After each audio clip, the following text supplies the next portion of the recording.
งานเขาเลยทุกคนเลยไปว่าท่านหอดใช่ครับโต๊ะแห้งดีนะพนนี่แห้งขนาดทุกคนเลย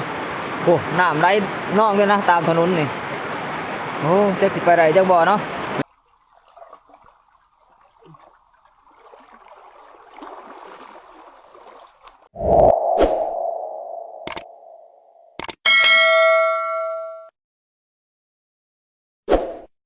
ทักทายสบายดี FC จุกุสุกคนเนาะเพราะว่าสิอยู่ภายในหรือต่างประเทศนะทุกคนวันนี้เฮากับสิเข้าป่าคือเก่าทุกคนเลยสิเดินป่านะไปนำทีมงานก่อนทีมงานขึ้นไปว่านี่เนาะแล้วมาไปตามหาเพื่อนลาครั้งเดียมโหในกับว่าแมนทุกคน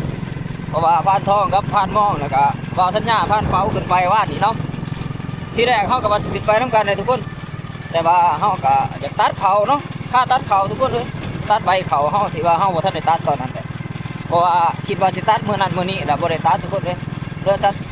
ตัดสินใจตัดซะน้องว่านี่ก็เด้อมื้อนี้สิไปตามหลังทีมงานบัดนี้แต่ว่าลำบากขนาดทุกคนเป็นฝ่าเป็นพ้นเหมือนมาบ่ทีมนะแล้วเฮาสิไปไรจักบ่เนาะแต่ว่าก็สิพยายามไปเรื่อยๆนะอีกอย่างนึงเฮาก็บ่อยากติดนัดทุกคนวันนี้นัดกับทีมงานไว้แล้วเนาะว่าสิเป็นน้ำหลังเพิ่นนะอยากก็ว่าสิลุยเต็มที่แล้วมื้อนี้ก็พวกมั่นใจมาเต็มร้อยทุกคนเอ้ยเนาะแต่ว่าก็ด้วยสภาพอากาศก็จังได๋สิบอกทุกคนเอ้ยตกมาอีกแล้วนี่ก็นี่น้ำทางบ่ทันหอดใช้ทุกคนเอ้ยนี่บ่ทันหอดบ้านพ้นแพงสำนะนี่พวกก็ออกจากทางบ้านเฮานี่เนาะไปเรื่อยๆเลยตกกับบ้าบ่ได้ทุกคนอยากบ่อยากก็ตั้งใจเต็มร้อยแล้วมื้อนี้ย่านตะมองเดียวทุกคนเอ้ยแม่น้ำซ้ายโหนมาแล้วก็เฮาสิข้ามได้เนาะเฮาก็สิพยายามไปให้มันสุดความสามารถทุกคนเพราะว่าอีกอย่างนึงก็คำว่านัดกันนี่มันก็มีความหมายสำคัญทุกคนเอ้ยมันบ่อยากผิดคำเว้าเนาะทีมงานก็คือสิรอถ่ายอยู่เทิงคือว่าแหละแต่บ่ฮู้ว่ามุเพิ่นสิอยู่เที่ยงหน้าน้อยหรือสิอยู่ไสนะเพิ่นว่าไปบ่พอเพิ่นอยู่เที่ยงหน้าน้อยเฮาก็สิอยู่หั่นเนาะญาติว่ามุเพิ่นย้ายไปอยู่จุดอื่นนะเพราะว่าหมู่เฮาขึ้นป่าแต่ละเทื่อมันก็บ่อึดหม่องสิไปอยู่เนาะทุกคนไปอยู่น้ำถ่ำน้ำอันนั้นน้ำหลังผู้หน่วยนั้นหน่วยนี้นะงานเขาเลยทุกคนเอ้ยไปว่าท่านหอดใช่ครับโต๊ะแห้งดีนะพนนี่ตอนนี้เฮาก็นั่งมาหอดโพนแพงเนาะแต่มาโซนอยู่นี่หน้าบ้านก็เจอนะแต่ทราบว่ารอถาฝนมันขาจังหน่อยหนึ่งเนาะเรียกว่ามันบางๆลุ่มจะเดินทางต่อทุกคนแห้งขนาดทุกคนเลยน้ำไหลนองด้วยนะตามถนนนี่จะไปไหนจังบ่อเนาะโดดห้องเขามานี่มันห้ามเขาแต่อยู่พุ่นแหละอยู่ทางบ้านเฮาที่แรกเขาว่าสิขี่ลุยพ้นไปเลยนะที่แรกเนาะแต่ว่ามันแห้งร้ายก็เลยว่าลองเขามาชนเบิ่งก่อนนี่แหละจะเฮือนไฟละเขามาชนอยู่หน้าบ้านเขาเจ้านี่จะคล้องเฮือนเขาเอาอยู่เนาะที่สิบ่เป็นยังดอกเพราะว่าเฮาอยู่หน้าบ้านเขานะบ้านเขาก็รอไว้อยู่ฟังบางคนจะน้อยหนึ่งนะแต่สิไปต่อแต่มันสิหยุดทุกคนเลยเปียกเบิ้ลแล้วกระเป๋าเฮาก็ดิไปบ่ทันหอดใช้สับนี่มันจะใกล้เด้อได้แต่ว่าทั้งในเฮานี่ถุงยางอยู่เนาะเฮาห่อของไว้เนี่ยพวกข้าวสารพวกอีหยังเฮาได้ทุกคนเครื่องอุปกรณ์เดินทางเฮาเนาะแบตจำบอกจำลองนะโคโคเฮาแค่แน่เลยทุกคนเนาะเริ่มห้วยแน่แล้วนะมีแต่เฮาจะออกเดินทางด้วยเนาะแต่ว่าให้เศร้าในเบื้องคือสิบ่เศร้าเลยแหละตกอยู่แต่ก็บ่แห้งเนาะมันสิเป็นลักษณะแบบว่าฝนตกลิ้นนะทุกคนนี่จำเป็นแหละต้องได้แข่งไปเนาะแข่งไปพุ่นแหละเอารถไปจอดไว้อยู่เพื่อนพันใหญ่บ้านพันใหญ่แต่ว่าทางที่เขาสิแยกไปบ้านพันใหญ่อีกที่หนึ่งขามหัวไปฮะถือว่าทางก็ลำบากเติมเนาะทุกคนมาหอดเพื่อนพันใหญ่เลยทุกคนขนาดเลยนะการเดินทางเข้ามาบุญหันเนาะฝนตกแห้งก็ดีนะเขาก็บ่คอยได้ถ่ายเบิ่งเนาะเพราะว่าน้ำทางฝนแข็งมากทุกทางทุกคนเนาะทางมันก็หยาบเป็นบางจุดนะรถไถบ้านทองพันใหญ่ว่าบุญเพิ่นมากันหลายคนนะเป็น10 กว่าคนเนาะเพราะว่ามีพี่น้องทั้งดงมานำนะบุญเพิ่นอยากไปหาอยู่หากินเนาะบ้านทองพาบุญเพิ่นไปบ้านมองหั่นแหละแน่แล้วก็บ่าวสัญญาเนาะเฮาก็พักผ่อนกันจังน้อยหนึ่งนะฟังวงผ่าของฝนก่อนจะสิย่างต่อเนาะรถจักรก็จอดไว้นี่แหละว่าฝนนี่อยากว่าอยากคือสิเบิดมื้อเด้อเบิ่งสภาพอากาศมีเนาะแต่ว่าเฮาก็สิลุยเต็มที่คือว่าเนี่ยไปเท่าที่ไปได้นะย่านแต่จุดเดียวคือว่าทุกคนเอ้ยย่านนำห้วยระหังเนาะถ้าว่าขามบ่ได้เฮาก็จำเป็นสิได้ตีกลับนะเฉพาะน้ น้ำห้วยระหังเลยทุกคนเนาะแต่ว่าเฮาขามได้ก็เป็นการดีนะเฮาก็สิได้ไปฮอดจอดถึงทีมงานเนาะจะได้เอ้ยบ่ไปบ่บ่อยากลุยฟ้าลุยฝนเนี่ยบ่ ไปได้ฝนตกลิ้นอยู่ อยากได้เนาะ เรียกงานมันก็ได้แล้วเนี่ยอีก2 3 วันพุ่นเลย เป็นน้ำรังหมอเพิ่งเลยเป็นจะได้คือมิดจัด บ้านเพิ่งก็บ่ได้ลงคลิป ก็เว้นลงคลิปแล้วก็ขับไป ตาย โอ้อุตส่าห์ โทรศัพท์อยู่ อุตส่าห์เดินป่าเนาะกระเป๋ากระเวนหมอเอาไปแล้วหมอสอมโทรศัพท์แล้วคนแหละหมอจะได้ไปจักมาจักแหวนอนโคตรอยู่หนาวน้ำผ่าน้ำพ้นมันก็ดิพายุเขาเนาะทุกคนนี่โอ้ยแล้วบ่เศร้าจักเถื่อนะเขากระไรบ้านเนาะแน่ๆบ้านนี่เฮาไปตัดเขานะกับบ่ตกแห้งบ่ได้ตกไปปล่อยเนาะแต่บ้านมื้อนี้โอ้จัดหนักจัดเต็มขนาดแน่มจะเว้นผู้นะหมองเฮาสิขึ้นไปทุกคนเห็นแต่เป็นอายพ้นเนาะเป็นหมอกด้วยผู้เอ้าลุยร่องเบิ่งแหละอยากบ่อยากก็ตั้งใจสิไปแล้วมื้อนี้เป็นจังไดก็ยังว่าเนาะไปทุกคนบ้านนี้ได้เวลาเดินทางนะขึ้นป่ารอบนี้สายเดียวคือว่าทุกคนเนาะพานใหญ่เพิ่นก็บ่ได้ไปนะเพิ่นก็ยังค่าเวียกค่างานอยู่ถ้าพานเพิ่งแน่พานเพิ่งโทรศัพท์เพ่ทุกคนเว้ยเนาะพานเพิ่งยังไปสอบโทรศัพท์นะเพิ่นขึ้นไปถ่ายคลิปเพิ่นก็บ่ได้โพสต์คลิปสัมภาษณ์เพิ่งกันอยากได้นะพานเพิ่งว่าเอ้านั่นแหละอยู่ดีมีแห้งรอบหน้าที่จะได้ร่วมงานกันอยู่หรอกเนาะแต่ว่าตอนนี้ก็ไปหาทีมงานเฮาก่อนทีมงานขึ้นไปก่อนมาเพื่อนหลักข้างเดียมโหดกันทุกคนโอ้ขึ้นป่ารอบนี้ลำบากขนาดทุกคนเอ้ยหมดถนนใช้หนาวล่ะออกจากเพื่อนปุ๊บพ้นทำปรับด้วยนะเด็ดแทงพ้นไปน้ำทางคือบอกอีกนี่บ่ทันได้เศร้าเนาะพ้นยังตกอยู่นะแต่กับบ่แห้งเนาะแบบปล่อยๆทุกคนหน่วยผู้กะเห็นหน่อยหนึ่งนะเป็นคนนัวหน่อยหนึ่งเนาะมันเป็นแบบพ้นดินพ้นพลอยโอ้หนาวทุกคนเลย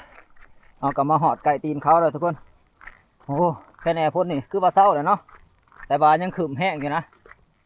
แต่บูฮูว่าสิห้ามเขาน้ำทางอีกหรือบ่เนาะบรรยากาศก็โอ้นี่แต่ว่ามืดก็ขึ้นทุกคนเลยอากาศนี่ก็เย็นแห้งนะโอ้เห็นบ่หลังภูเขาทุกคน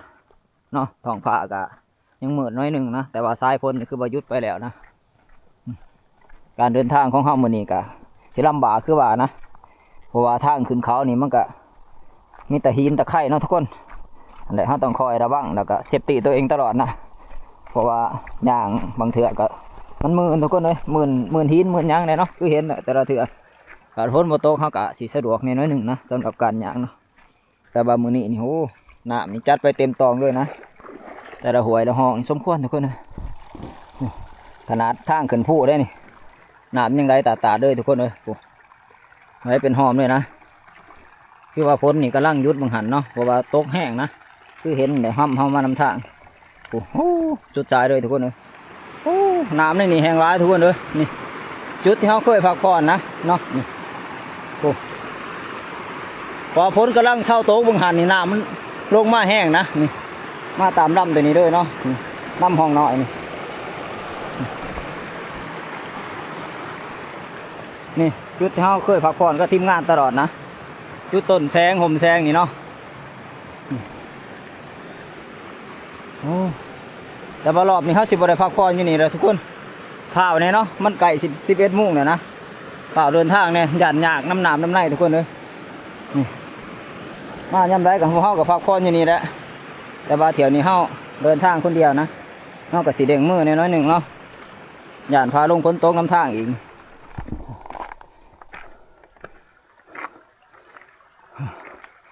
โ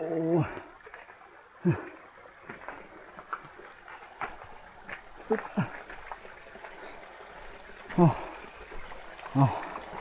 ทำตัวนี้บ่มีคนอยู่มื้อนี่ปกติคนสิพักผ่อนอยู่นี่หลายนะเอามาหอดทำแอนนะทุกคนสินั่งพักผ่อนอยู่นี่เลยเนาะเพราะว่าถ้าจะขึ้นไปพักผ่อนอยู่หลังผู้นี่มันกับบ่ไกลกันหรอกยันฝนตกนะฝนมันกำลังห่วยบางหันนี่เนาะพักผ่อนอยู่นี่จัก10 นาทีนะหรือว่า20 นาที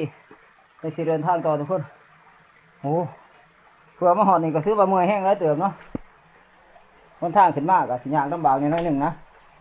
มันมืนไข่หินทุกคนนะเอาเป็นว่านั่งอยู่นี่แหละ จะหน่อยสิเดินทางต่อเนาะพอเราแห้งก่อนไปเดินทางต่อทุกคนบัดนี้มันก็สวยแล้วเนาะ11 โมงกว่าๆแล้วทุกคนเลยเพื่อเหาะเที่ยงนาหน่อยเฮาใส่เวลาหลายพอสมควรคือว่านะแต่ว่าพ้นนี่ก็หยุดคักแล้วเนาะต้องพาเดินแจ้งนิดน้อยนึงนะบางว่าน้ำระหังคือสิบ่ค่อยหลายปานใดนะเพราะว่าน้ำป่านี่ถ้าฝนตกนี่มันตกไม่แห้งนี่คือว่าน้ำนี่มาไวทุกคนน้ำมันก็บกไวเนาะหลายบ่หลายคือว่าแหละมันหลายก็สิได้ร้อยคือว่าอยากบ่อยากเฮาก็สิลุยเต็มที่คือว่าเนาะรอบนี้ย่างไปเรื่อยๆทุกคน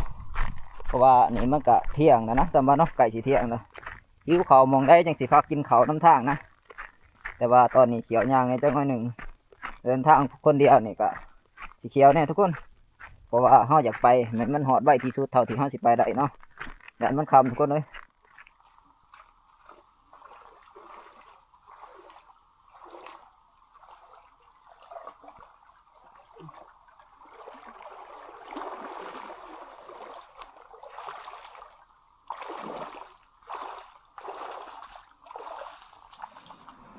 พักผ่อนกินข้าวกันทุกคน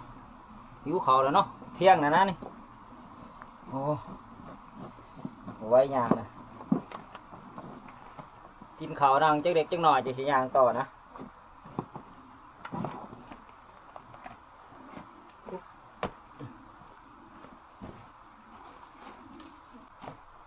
แนวอยู่แนวกินกับบ่คอยมีหรอกสิกินข้าวกับขนมนี่เนาะขนมนี่กับบริซื้อเอาดอกเพราะว่าเฮาสิเข้าไปซื้ออยู่ห้านค้านะแต่ว่าเจ้าของห้านเพิ่นเอาให้ซื้อเนาะเพื่อเพิ่นให้มากินพี่ๆนะเนาะจะได้กับขอบมุ้งขอบใจน้ำเพิ่นห้านค้าบ้านเฮาเองเลยทุกคนเลย3 แยกโคนชูงเนาะอันนี้พังตรงถามครับห้านตัดผมทุกคนเอาแบบง่ายๆเลยทุกคนแซ่บได้กินข้าวกับขนมกันดิหวานหรือมันเนาะ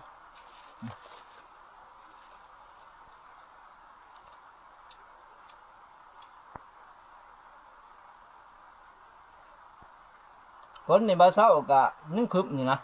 คือบ่คืบแห้งเนาะเพราะว่าเขาจะข่าวว่าพายุเขานะจักจะมือเลยจังสิเช้าหาอยู่หากินก็ลำบากเลยนะช่วงนี้ทุกคนเพราะว่าพายุเขานี่มันบ่จักสิหายังเนาะหาก็ยากหาจับหาเนื้อก็ดีมันบ่ค่อยออกนะสิอยู่กันในถ้ำในมุ้งมันเนาะเป็นประเภทพวกมักเบื้อก็ดี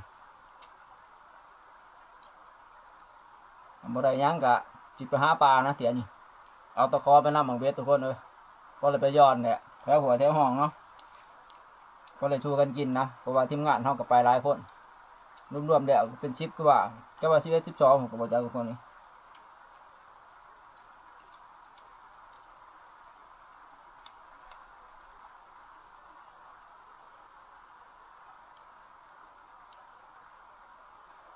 ทีแรกคิดว่าจิบเพิ่นได้ขามหัวละหังจะสิปัดกินข้าวเนาะ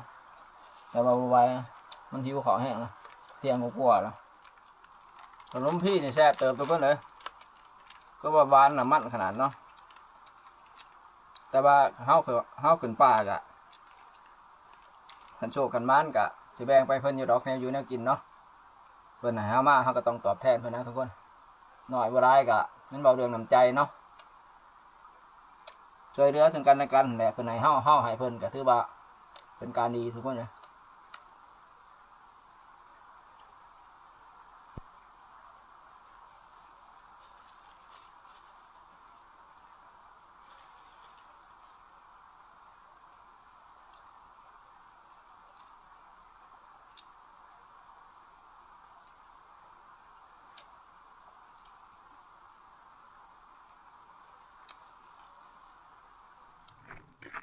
กินข้าวได้เอาละดุยต่อทุกคน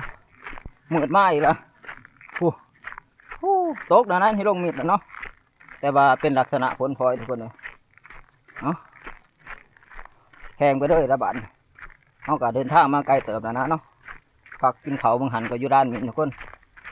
แต่กับท่านขอดครึ่งน้องเนาะก็ยังไกลเติบนะสำหรับหวยละหังมองน้ำได้ลาย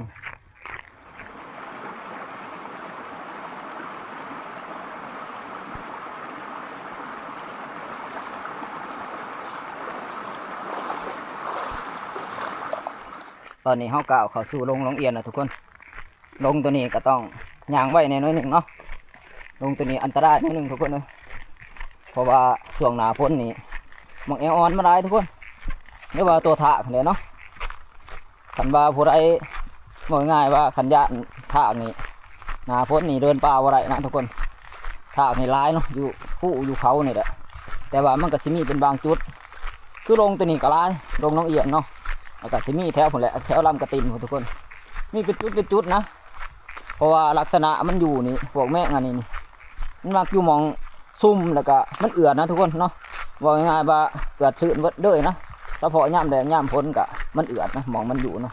มันเป็นป่าแบบลงนิดเรียกว่าไก่กับห้องก็ตั้งห้องกระตินกระไรทุกคนแต่ว่าห้องกระตินก็มีเป็นจุดคือว่านะกับบริมีทั่วชุดห้องเนาะมีเป็นจุดไปคือกันทุกคนโอ้จะเป็นหมกบกทุกคนเลยเกลื่อนถีบเลยนะนี่หลายขนาดนะป่านดินด้วยเนาะชุดใช้ทางเลยนะหลายครั้งทุกคนเลยนี่คือว่าแถวนี่กับหมกเบอร์นี่ก็ออกมากินดีนะทุกคนเลยย่ามช่วงเดือน10 เดือน 11เนาะเพราะว่ามันเบิดแนวกินในลงมันสิออกมากินแถวแคมทางนี่ทุกคน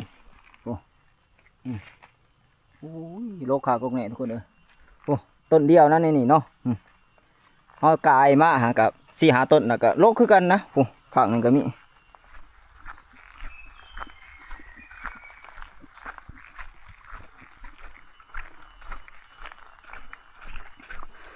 น้ำนี่มีกับสุดทางเลยทุกคนเลยแสดงว่าฝนแห้งคักนะอยู่ทางผู้เป็นจุดด้วยนะเนาะน้ำหองทางรถไถเขาเจ้านี่ขนาดว่าตามทางยังได้นะน้ำหวยนะฮังนี่ก็คือสีเต็มตองมาจากทุกคนเลยอยากบ่อยากก็คือสีได้ร้อยได้งวดนี่เบิ่งคักเลย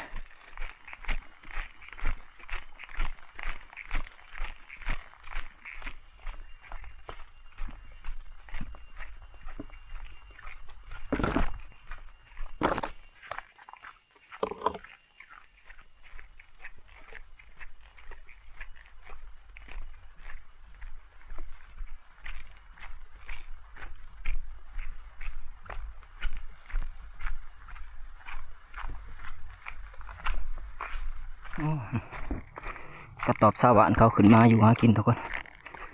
นี่คือเขามุ่งผ่ายางเนาะนอนกับหนีเลยนะแต่ว่าเขาจะบ่อยู่เนาะเขาจะไปหาอยู่หากินอะไรคือสิหลายคนทุกคนนี่เพราะว่า2 บ่อนเนาะ2 ผานะผายางดำตอนนี้เขาก็มาหอดไก่น้ำนะฮังเลยทุกคนเลยเนาะแต่บ่ฮู้ว่าสิร้ายสิน้อยบันไดนะไปลงไปเบิ่งน้ำกันฟังเสียงคือสิลายอยู่เนาะแต่ว่าเขามานี่พอดีมาพอสาวานเพิ่นมาจอบงัวพอดีนะเพิ่นขึ้นมาหากินเนาะสิไปพร้อมกันนี่ทุกคนจะเป็นจะไรแล้วจะขามได้จักบ่เนาะฝนก็หยุดตกโดนเติบละบางเทื่อเขาก็สิพอขามได้อยู่หรอกนี่อยู่ทุกคนน้ำเนาะแต่ก็บ่ร้ายปานใดนะโอ้โชคดีคือสิขามได้อยู่หรอก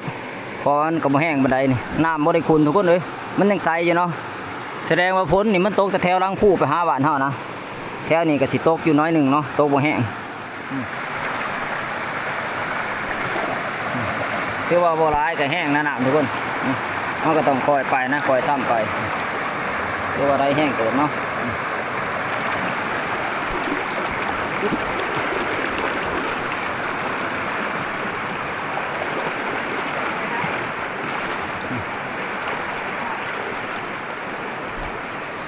ใส่คักบาทนี่ทุกคน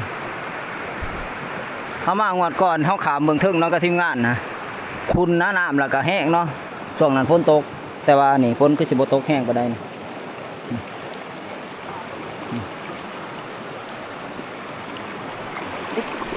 ยืมโอ้รอบนี้ถือว่าเกินคาดทุกคนเลยถือว่าขามสบายเนาะหายห่วงด้วยบาทนี้ใจตุ่มใจตองน้ำหนามนี่แหละหยาดมันร้ายเลยหยาดขามหยากนะแค่นี้แต่มันโบราณสมควรเนาะชาวบ้านเพิ่นลงไปขามทั้งดุมนะเอาสิขามนี่แหละมันไก่เนาะเพราะว่าพวกเพิ่นเคยขามทั้งดุม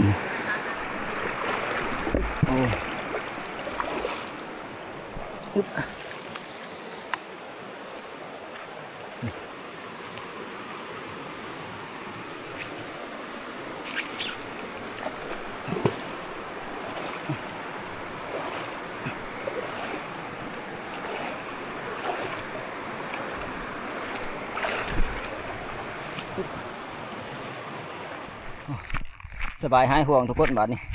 โอ้โล่งใจเนี่ยถามแม่น้ำสายโหดแล้วเรียบร้อยเนาะที่แรกคันคิดว่าเพิ่นสิร้ายนะจะคิดว่าสิบ่มาเพิ่นแหละใจหนึ่งเนาะแต่ว่าคือว่าอะไรมันได้นัดกันไว้กับทีมงานนะหับปากทีมงานนะเนาะคือผ่านท้องกับผ่านหมองว่าสัญญาขึ้นมาก่อนว่าสิมาตามล้างเพิ่นอย่างไรกับบืนมาให้ได้นะก็แค่แน่บ่ขามได้จบเจียเนาะเอาไม่ยากลงวันเอาขามน้ำนะฮังแล้วก็ยังน้ำห้องพักน้ำเนาะแต่ว่าน้ำนะฮังบ่ร้ายนี่น้ำห้องพักน้ำกับสิบ่ร้ายที่กันทุกคนเพราะว่ามันเป็นน้ำทรายเดียวกันมาแต่ถึงมันแยกกันอยู่นี่เนาะมาน้ำทางก็แค่นี้ได้หมูย่างจบเจอทุกคนก็จะย่างก่อนสว่านเพิ่นขึ้นมาจอบงัวเพิ่นเนาะแล้วก็มาหากินเลยนะประมาณ6 คนน้ำห้องพักน้ำทุกคนเลยคือว่าบ่ร้ายปานใดเนาะยังดำเดียวนี่แหละสำหรับน้ำนี่ก็ว่าห้องพักน้ำห้องเดียวนี่กันขามนี่แล้วก็คือว่าบิดเบิดเนาะคือว่าบ่มีน้ำห้องให้ขามนะบัดคือว่าย่างสบายหายห่วงบัดบ่ดกบ่ได้ทุกคนประมาณเพียงหัวเข่าเนาะ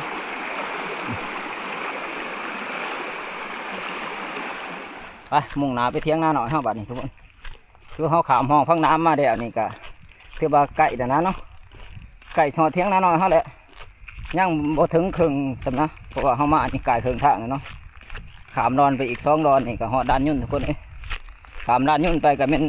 ลงกระเล้าแล้วก็เที่ยงหน้าหน่อยเฮาเนาะนั่งพักผ่อนอยู่นี่ก่อนทุกคนจังน้อยหนึ่งเนาะคอยย่างต่อนะ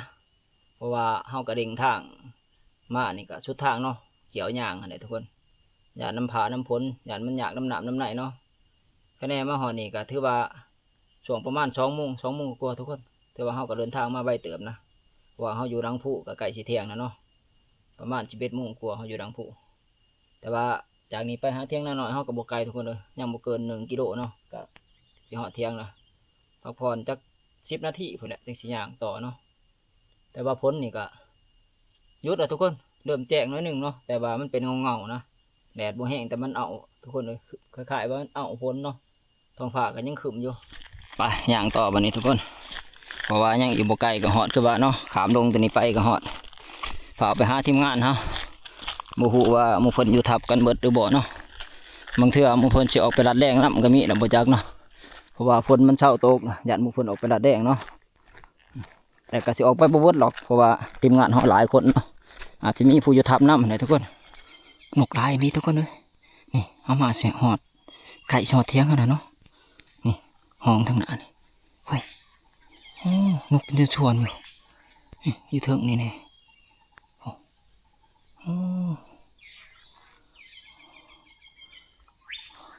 นกกระดี่ฮอนจุกก็มีทุกคนนกกระโหลก็มีนะหลายอย่างขนาดนกโกดก็มีเนาะผมนี่นกกระเดียวก็มีทุกคนเลย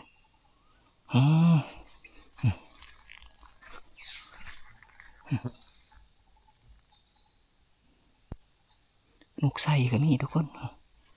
มันอยู่เป็นหมู่ขนาดนะ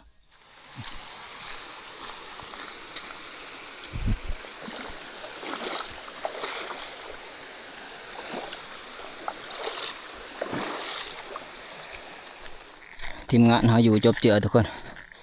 แสดงว่าบริมีการย้ายทับเนาะนี่แล้วมาหลายคนนะอาจจะย้ายไปมองอื่นก็ลำบากทุกคนต้องอยู่มองมีเทียงมีหางเนาะก็จะไปอยู่ทำนี่ย่ามนี่ลำบากทุกคน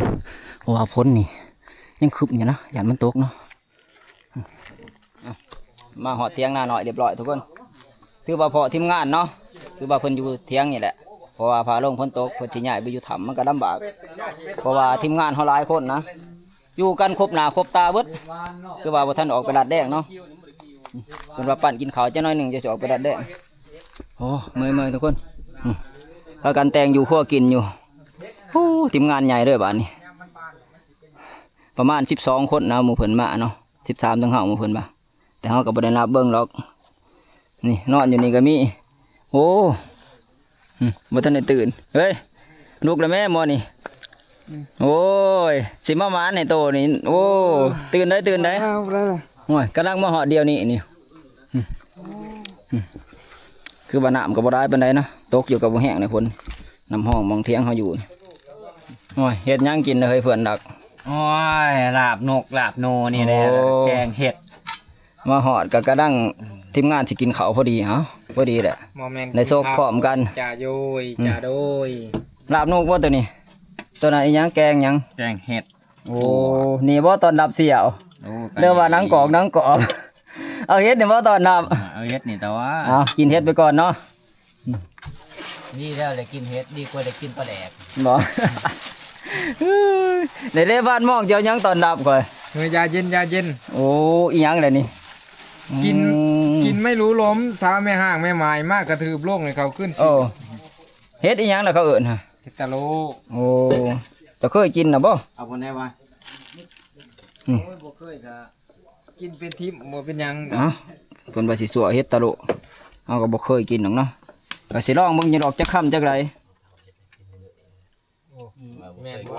ก็บ่เคยกิน บ่เคย บ่ว่าเพิ่นหลาย บ่ว่าแต่บ่เคยกินบ่เคยเห็น บ่เคยเห็นกำลังเห็น เห็นเฮาก็ยังว่าอีสังอันนี้มันเป็นเมืองนะฮะ เจ้าเคยเห็นบ่เฮ็ด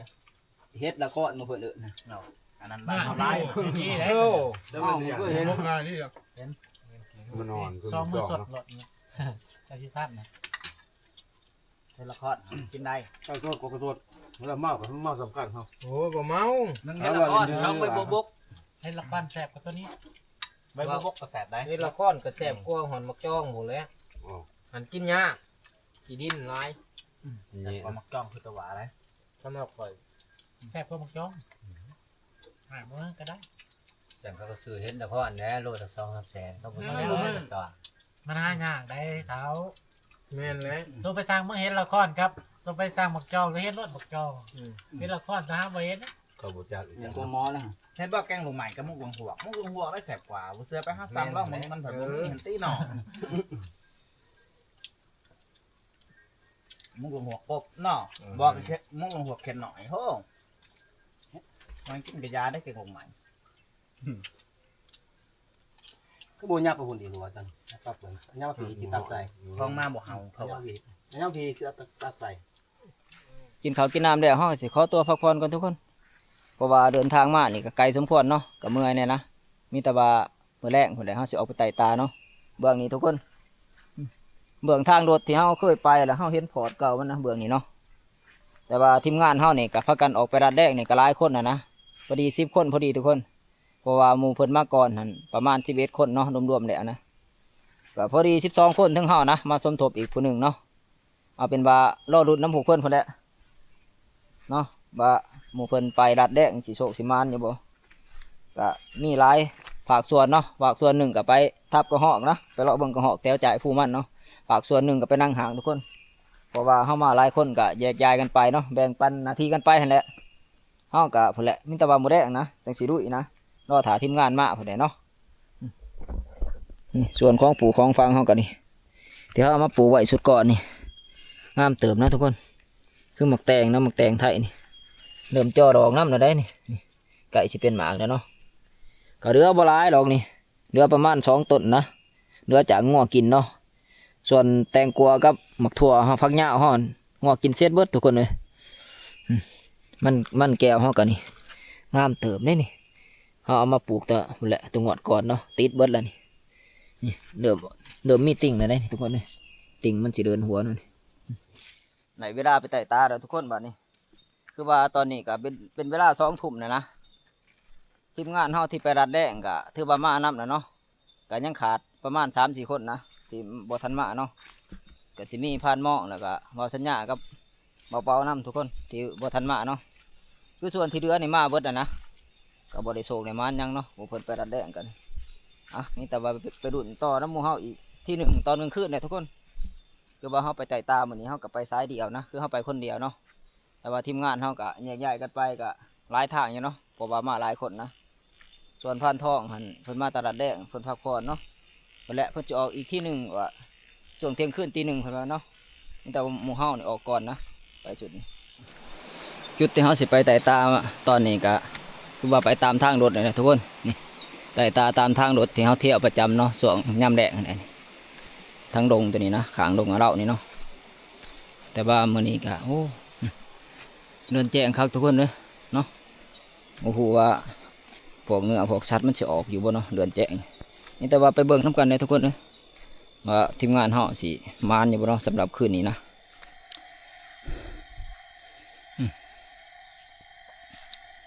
เอากระต่ายตามาหอดไกลเติบเลยทุกคนโอ้เงียบคักนะนกหนูปูปีกก็บ่เห็นเนาะอีหอกอีเห็นก็มีทุกคนเราต้องลองข้างน้ำกับบ่ทันเห็นเนาะนี่แหละได้ยินแต่เสียงเขียดห้องสนั่นเลยนะมันเป็นเละเนาะทั้งขางทางมองเขาหยาง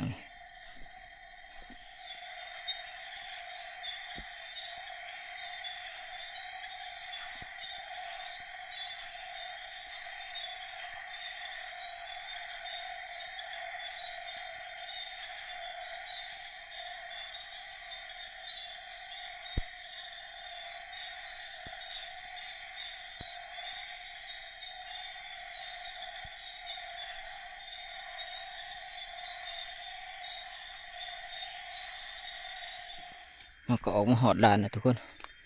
โอ้นี่ลานตัวนี้กว้างเติบนะแล้วก็รอไต่ตาอ้อมบนลานนะเนาะกับบ่พอยังทุกคนเลยเดือนแจงคักอะไรผู้โอ้จะกลายเป็นน้ำเดือนแจงนี่บ่เนื้อมันบ่คอยออกเดี๋ยวว่าเขามาบ่ตรงจุดมันบ่เนาะโอ้เมื่อยคักทุกคนเลิกเติบแล้วเนาะประมาณ10 โมงกว่าๆนะหรือ4 ทุ่มกว่าๆนะเอาก็สิเลาะแถวนี้แหละจักน้อยหนึ่งนะสินั่งพักผ่อนจังสิไต่ตากับทับเนาะเพราะว่ามามื้อแรกก็เมื่อยแน่เพราะว่าเฮายังบ่ทันได้นอนพักผ่อนเลยมามื้อนี้นั่งพักผ่อนอยู่นี่ก่อนทุกคนเลยจักน้อยหนึ่งเนาะประมาณ10-20 นาทีพุ่นแหละเอาจังสิเลาะไต่ตากับทับนะเพราะว่าเฮาไต่ตามานี่ก็ถือว่าไกลสมควรเนาะวิดมาลงหนึ่งนะลงที่เฮาไต่ตามาตามทางรถจนมาฮอดด่านจนโอ้เงียบคักทุกคนมันมีสีชอบเนาะเรือนกระแจงเพราะเรือนแจงนะโชคดีแต่ว่าพ้นบ่ตกเนาะถ้าพ้นตกนี่เฮานี่จำเป็นสิได้เปียกแล้วมื้อนี้เพราะว่ามาอยู่นี่มันบ่มีหม่องหลบพ้นเนาะมันมีแต่จ่ายหน้าฟ้าซื่อๆนะมันบ่ค่อยมีทำก็ทำนิดหน่อยเนาะแถวนี้หลบพ้นบ่ค่อยได้หรอกทุกคนไปไต่ตากับทับอันนี้ทุกคนเลยมันเดือดเติมแล้วเนาะอากาศก็เย็นทุกคนนั่งพักผ่อนอยู่นี่มันโล่งนะขากลับนี่ขันบ่พอยังเขาก็สิบ่คอยได้ถ่ายเบิ่งนะทุกคนเนาะเพราะว่ามันเดือนแจ้งคือว่าแย่งหายังก็บ่เห็น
มาหอดทับแล้วทุกคนโอ้11 โมงครึ่งพอดีนะเพื่อมาหอดเนาะมีแต่ว่าสิขอตัวพักผ่อนก่อนมันเลิกแล้วทุกคนง่วงนอนแห้งนะบื้นเช้าพอแล้วจังว่ากันใหม่เนาะ